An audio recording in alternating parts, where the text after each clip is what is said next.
Los Angeles Lakers at depensa ni Vanderbilt, yan ang ating pag-uusapan. Shot here. Final seconds.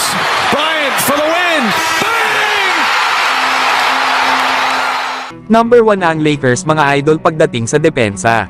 Yan nga ay base sa 5 laro nila sa ngayon, na meron nga silang 103 defensive rating. Na kanina nga mga idol ay nakagawa ang Lakers ng 10 blocks at 4 nga dito ay mula kay Anthony Davis. Kaya nalimitahan talaga nila ang Indiana Pacers sa score na 109. Na isang patunay nga lang ito kung gaano kalakas ang ipinapakitang depensa ng Los Angeles Lakers. Lalo at ang Indiana Pacers ang isa sa mga kupunan sa NBA sa ngayon na may mataas na offensive ratings. Isa pa mga idol ay pinatunayan lang naman ni Vanderbilt kung bakit siya ang pinakamahusay na lockdown defender ng Lakers. Paano ba naman ay nalimitahan niya lang si Tyrese Haliburton? At nakagawa nga lang ito ng 20 points, 1 rebound at 11 assists.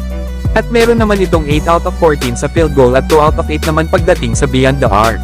Hindi nga biro mga idol na malimitahan or pigilan ng isang Tyrese Haliburton. Kita nyo naman na kahit ang Milwaukee Bucks at Boston Celtics ay hindi ito napigilan. Pero sa naging laban ng Los Angeles Lakers at Indiana Pacers kanina ay sobrang pinahirapan nila si Tyrese Haliburton. Lalo na sa depensang ipinakita ni Vanderbilt dito. Na sa play nga na ito ay hindi hinayaan ni Vanderbilt na makatira si Haliburton ng ganun-ganun na lang. Na nahabol niya pa nga ito dahilan ng pagka-airball sa tira ni Haliburton. Sa play naman na ito mga idol, bagamat naunahan na ni Haliburton si Vanderbilt sa pagbaba ng bola, pero nahabol pa nga rin ito ni Vanderbilt kaya ipinasa na lang ni Haliburton ang bola sa kanyang kasama. Sa play naman na ito mga idol, kahit dinana sa bilis ng point guard ng Pacers ang pag-atake niya sa basket, ay nagawa pa rin ni Jared Vanderbilt na makarecover at mag-block si TJ McConnell. Kaya ganyan kabangis mga idol ang naging depensa ni Vanderbilt sa Indiana Pacers lalo na kay Tyrese Haliburton. Madami nga kasi mga idol ang nag-e-expect na edo-dominate ni Tyrese Haliburton ang magiging laban nila sa Lakers. Kagaya na nga lang sa ginawa nito sa ilan sa mga contender team sa East na nakalaban nila.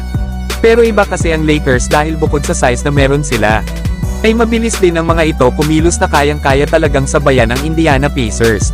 Na halos sa buong mga laro nga sa in-season tournament ay nangunguna sa pagka-MVP itong si Tyrese Haliburton. Pero dahil sa ipinakita naman ni LeBron kanina ay ito ang itinanghal bilang MVP sa in-season tournament. Pero kayo mga idol, ano ang masasabi nyo sa napakalakas na depensa ng Los Angeles Lakers? So hanggang dito na lang tayo mga idol. At huwag nyo naman kalimutan mag-subscribe bilang pagsuporta.